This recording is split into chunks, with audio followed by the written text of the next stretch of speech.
O Opinião Pernambuco está de volta com o tema distúrbios do sono. Participam Clélia Franco, neurologista, Luciana Stewart, fonoaudióloga, Renata Greenfield, odontóloga.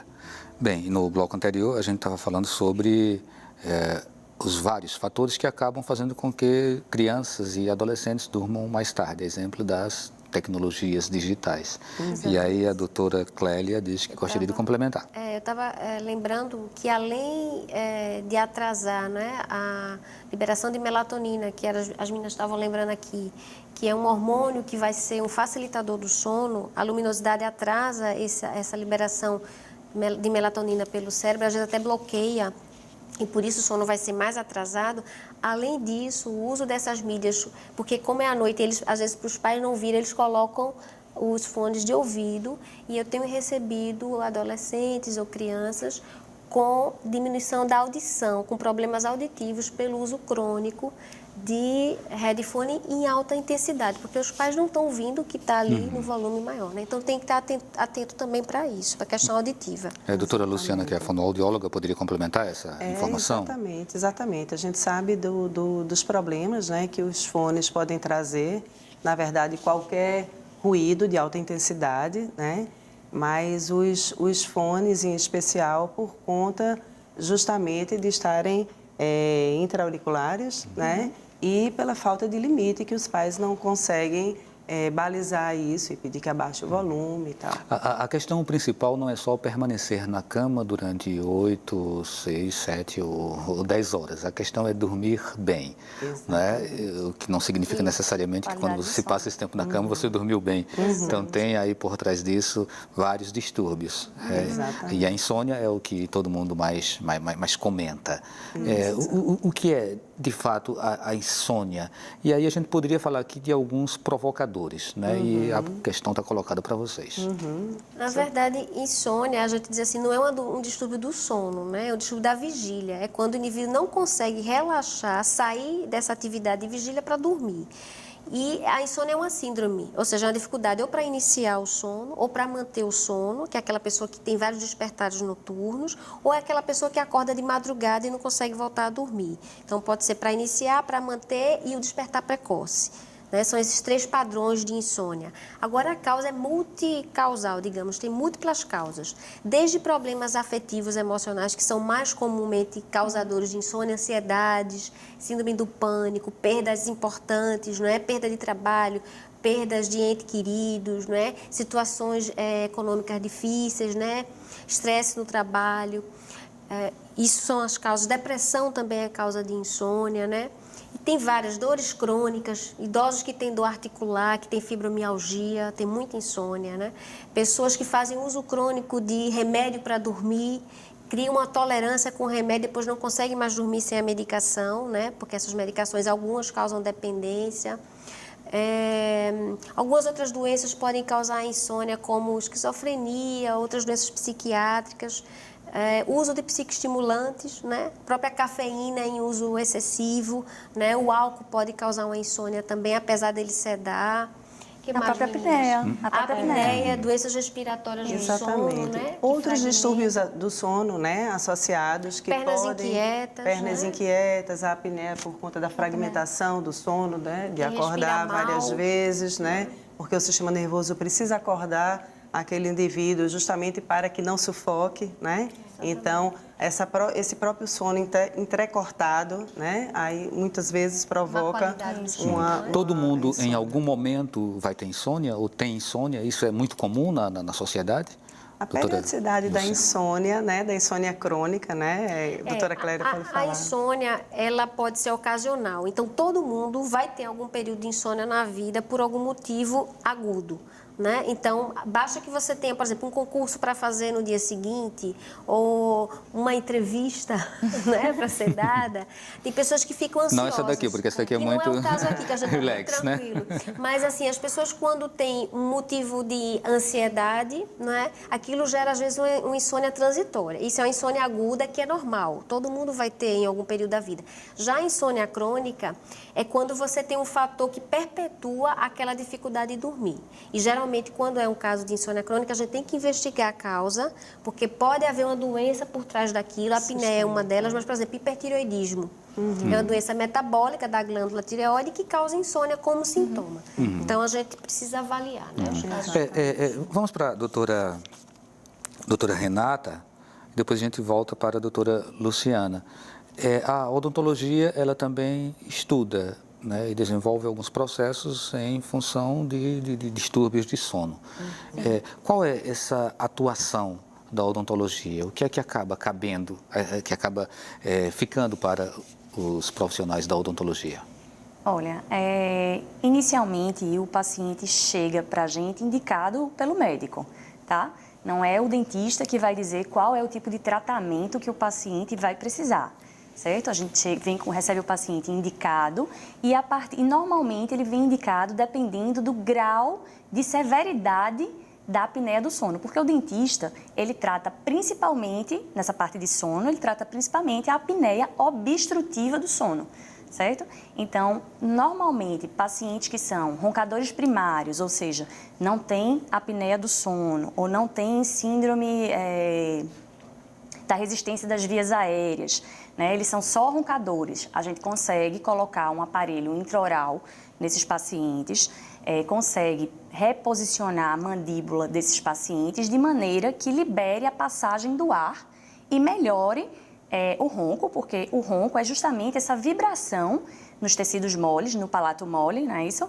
Causado pela passagem desse ar que fica apertado para entrar. Então, ele vibra o palato mole e faz esse som que a gente escuta do ronco, né? E quando a gente abre essa passagem do ar, aí a gente tem uma diminuição desse ronco. Fora isso, quando a gente tem apneias mais leves ou de leves a moderadas, a gente também consegue, com essa mesma protrusão de mandíbula, liberar esse espaço para a entrada de ar, entendeu? E no campo da fonoaudiologia? Na verdade, a atuação da fonoaudiologia também atualmente se deve mais aos distúrbios respiratórios do sono, justamente o ronco e a apneia obstrutiva, né? Na verdade, o que a gente diz é que existe uma elegibilidade para esses pacientes. O paciente, realmente, o diagnóstico é médico, né? Isso é indiscutível. Eles chegam tanto para a fonoaudiologia como para a odontologia encaminhados pelo médico, né? E algumas vezes a gente discute como seria o melhor tratamento, porque existe, né, para muitos deles, mais de um tipo de opção de tratamento, mas é um encaminhamento médico. E na fonoaudiologia, o que a gente faz é por meio de exercícios, né? E por meio de um trabalho que a gente chama oromiofuncional, não apenas exercícios, mas que trabalha com todas as funções do sistema estomatognático, a respiração, a mastigação, a fala, porque, na verdade, a musculatura e as estruturas são as mesmas, não é? Então, é tonificando toda essa região de garganta, da parte posterior, da parte de trás da língua, né? E todas essas estruturas que podem ajudar, não somente ao ronco, a melhorar que essas paredes, né, fiquem mais resistentes a essa passagem do ar, não é? E também que a gente possa ter uma amplitude dessa região da garganta. Agora, eu repito, não são todos os pacientes que podem se beneficiar, não é? Então, a indicação, realmente, atualmente a gente tem trabalhado mais com as apneias leves e moderadas, né? E aquelas outras mais graves, mas que não se adaptam ao padrão ouro para o tratamento da apneia, que é o CPAP. Doutora Clélia, em ambientes coletivos, uma pessoa que ronca, ela pode acabar sofrendo bullying, ser constrangido por causa disso. As pessoas acham que você ronca porque quer, que ninguém tem essa escolha. Como é que a gente pode explicar melhor esse sono? E em que momento ele começa a aparecer? Existe hereditariedade? Enfim, o que é o danado do ronco? É que o ronco, geralmente, ele pode ser o início de uma dificuldade da passagem do ar nessa região da faringe ou da garganta, né, e que pode evoluir para um colapso, um fechamento, né, por hipotonia, geralmente, desse tecido mole lá atrás da língua. E isso aí, as causas são várias, mas a hereditariedade é uma causa importante, ou seja, família de roncadores, né? Então, o pai roncador provavelmente vai ter um filho roncador. O sexo masculino é um fator de risco, os homens roncam mais do que as mulheres, porque o hormônio feminino protege a mulher de ter ronco, porque é um hormônio que dá mais tônus, tem mais colágeno, a mulher, ela tem mais... E se ainda assim ela ronca? Ela ronca quando entra na menopausa, geralmente. A menopausa é um fator de risco para a mulher, para ela passar a roncar, ou quando ela ganha peso. Pode reverter? Na menopausa, se ela fizer reposição hormonal, pode melhorar, mas a reposição hormonal tem que ser avaliada, né, por conta de outros riscos que a gente tem associado à reposição. O ganho de peso é um fator de risco para a apneia desde a infância. Crianças podem ter apneia por obesidade, adolescentes e mulheres e homens adultos. Então, a obesidade é um grande fator para surgir ronco e apneia obstrutiva. E é um fator tratável, né? Porque a gente pode perder peso, a gente pode ter cirurgias para perder peso, uma dieta adequada, atividade física, tudo isso melhora bastante. Hipotireoidismo é outro fator de risco para apneia obstrutiva, alterações craniofaciais, pessoas que têm o queixo pequeno ou a maxila pequena, pessoas que têm rinite crônica, refluxo gastroesofágico, quem mais, meninas? Língua grande, macroglossia. Síndrome de Down é um fator de risco para apneia obstrutiva, várias síndromes genéticas, tudo que faz com que o espaço da garganta fique apertadinho, que a gente chama aquele palato assim, como se fosse uma catedral. Ogival. Sabe? Ogival. Que às vezes as pessoas, né? Ogival quer dizer meio, estreito, né?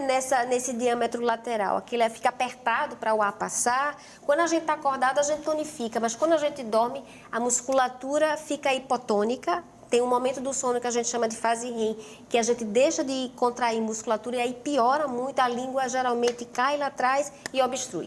Aí o ronco, na verdade, é a resistência para a gente respirar e a passagem do ar faz aquele ruído, né? Então, vamos voltando, né? O sono tem várias fases e a senhora tocou aqui nesse ponto da fase REM, que é a fase do sono mais profundo, não é isso, doutora Luciana? Isso.